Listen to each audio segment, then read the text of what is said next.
welcome back ulit sa ating channel. So in this video, pag-uusapan natin or magbibigay tayo ng mga diskarte or ng mga tips kung paano ba tayo magkakapera ngayong lockdown. Kasi nga 'di ba ngayon is no work, no pay talaga tayo. So wala tayong choice kundi humanap ng diskarte dahil hindi naman tayo pwedeng umasa lang sa ating gobyerno.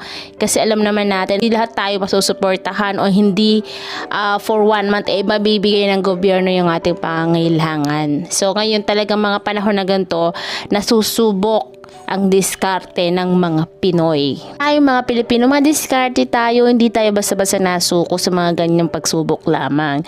So ito yung number 1 tips natin dyan.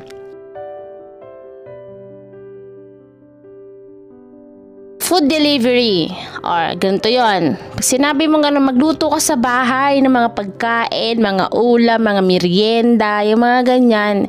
Kasi marami talagang order niyan ngayon sa online dahil hindi lahat nakakalabas, hindi lahat nakakakain sa labas, 'di ba? Ay yung iba naman ayaw naman nilang mag-take out na lang o ayaw na nga nilang lumabas kasi 'di ba, maraming mga checkpoint yung mga ganyan. So hindi naman araw-araw pwede ka ring lumabas. So alam ko, pag food, ang pinag-uusapan, padadaanin ka naman, palalabasin ka naman eh. So, yun. Magtinda ka online ng mga pagkain. I-offer mo online yung mga tinitinda mo. Lalo na kung masarap ka magluto, magaling ka magluto, hobby mo yung mga ganyan. So, gawin mo ngayong mga panahon ng ganito, di ba? I-offer mo yung servisyo mo sa kanila ng food. But make sure yung pagkain na gagawin mo kailangang malinis at safe yan ha. Mag-gloves ka, mag-mask mula sa pag-prepare mo hanggang sa pag-deliver mo, dapat safe yung pagkain ng mga tao.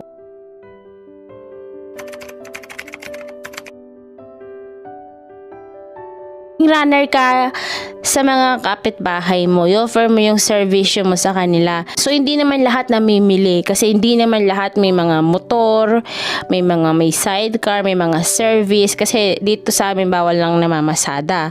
So ibig sabihin puro private vehicle lang nakakalabas sa amin. O kung meron ka namang sasakyan, lalo na kung may sidecar yung sasakyan mo, mag-offer ka ng serbisyo sa mga kapitbahay mo.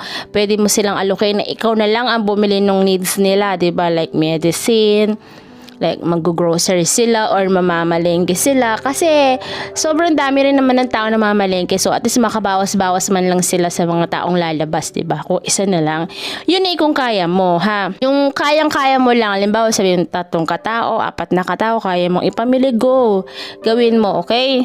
So maraming ganyan, maraming kakagat dyan sa offer mo kasi syempre kahit naman ako na to, kung may mag-offer naman sa akin na siya na lang bibili ng needs ko at bayaran ko na lang, same lang naman, mamamasahe ka, magpapagod ka. So ganun din naman yun, may isip din ng mga kapitbahay mo, tama rin naman yung offer mo, okay? Basta huwag ka naman nanamamtala, huwag mo na lang bibiglain ng bonggang-bonggang singil.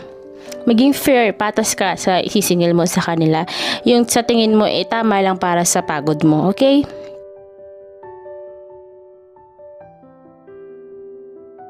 Magtinda ka ng mga fresh na ulam sa bahay gaya ng gulay, karne, isda, or mga lutong ulam sa bahay.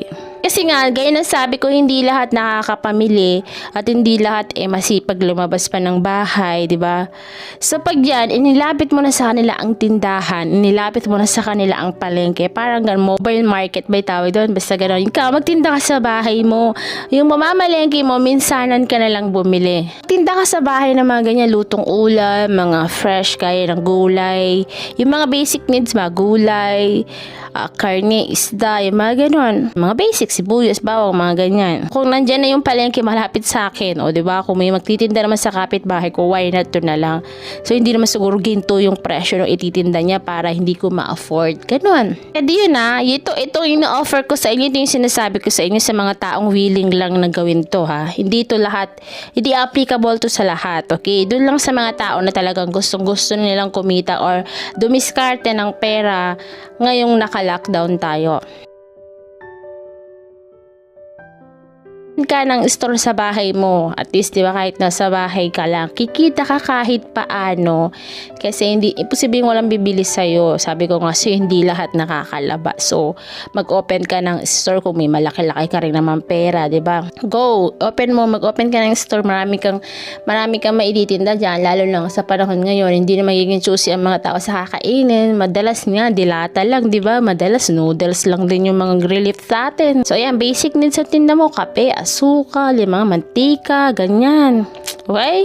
Mag-open ka ng sari-sari store mo dyan sa bahay. Hindi naman kailangan bonggahin mo yung i-open mong store. Yung tama lang ba? Yung kaya lang ng pera mo.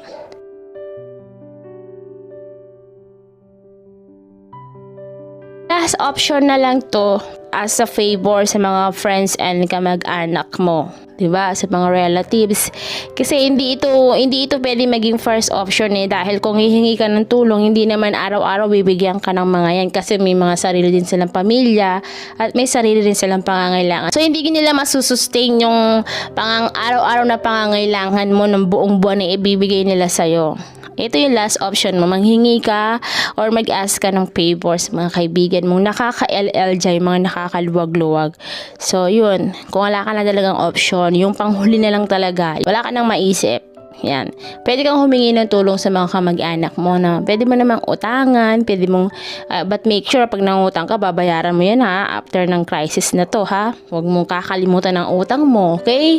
Yan yung sinasuggest ko, last parang last favor na lang yan, yung sa mga kamag-anak kasi nga, hindi naman sa unang hingi mo, bibigyan ka, pangalawa, bibigyan ka, pangatlo, pang-apat, malamang hindi na kaya nilang magbigay sa'yo kasi nga, syempre may mga pamilya din yan. At saka nakakahiya na yun, di ba?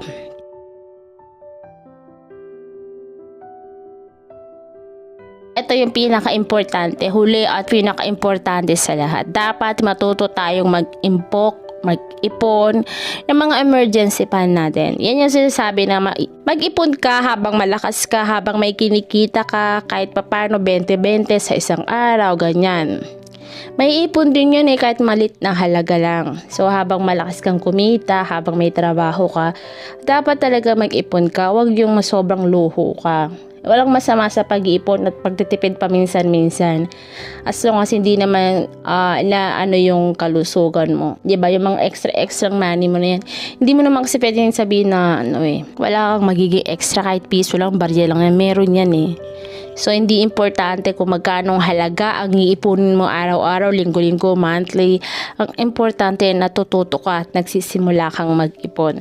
So, pagdating ng mga ganitong crisis, diba, may mahuhugot ka. Hindi like, nagtatrabaho ka, maluho ka, go, bili ka lang ng bili ng gusto mo. Hindi mo iniisip yung sa susunod na araw, yung sa hinaharap. Kasi, madalas mo sabihin, pag mamatay ka, di mo na madadala yung ipon mo Diba? Hindi mo naman din alam kung kailan ka kukuhanin ng Diyos. So, ayan. Gaya nito, diba? Kung wala tayong ipon, so paano tayo? Ang hirap dumiskarte ng pera pag bigla ang gantong crisis yung pagdating, diba? Dumarating yung bigla ang crisis. Wala ka agad-agad mahuhugot na pera kung wala kang naipon. Gaya na aasa tayo sa gobyerno, hindi tayo pwedeng umasa forever sa gobyerno. Alam naman natin na hindi tayo lahat masusuportahan ng gobyerno natin. Aminin na natin yan, no? Ang dami natin dito sa Pilipinas. Hindi ganun kaunlad. Yung ibang namumuno, hindi rin sila ganun katapat sa tungkulin nila. Instead na ibigay nila sa mga tao, kinikip-kip na lang nila sa kanilang sarili yung mga relief, diba? So, hindi tayo pwedeng umasa sa gobyerno all the time. Kasi, bibigyan tayong tulong niya sa unang linggo, pangalawang linggo. Hindi naman natin alam kung forever ng lockdown tutulungan tayo ng mga yan. Kaya yan, pinaka-importante talaga yung may ipon tayo pang emergency, 'di ba? At least hindi tayo mamumroblema sa kakainin ng pamilya natin kung may nakatabi sana tayong pera. Okay, yun lang po yung 6 na diskarte or ng mga tips na pwede nating gawin para magkapera tayo ngayong lockdown. So, hindi ko sinasabi na applicable to sa lahat, pero karamihan pwede itong gawin.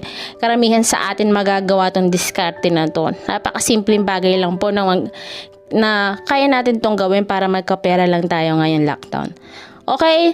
So, yun lamang po. Good luck sa atin lahat at stay home and keep safe. Okay?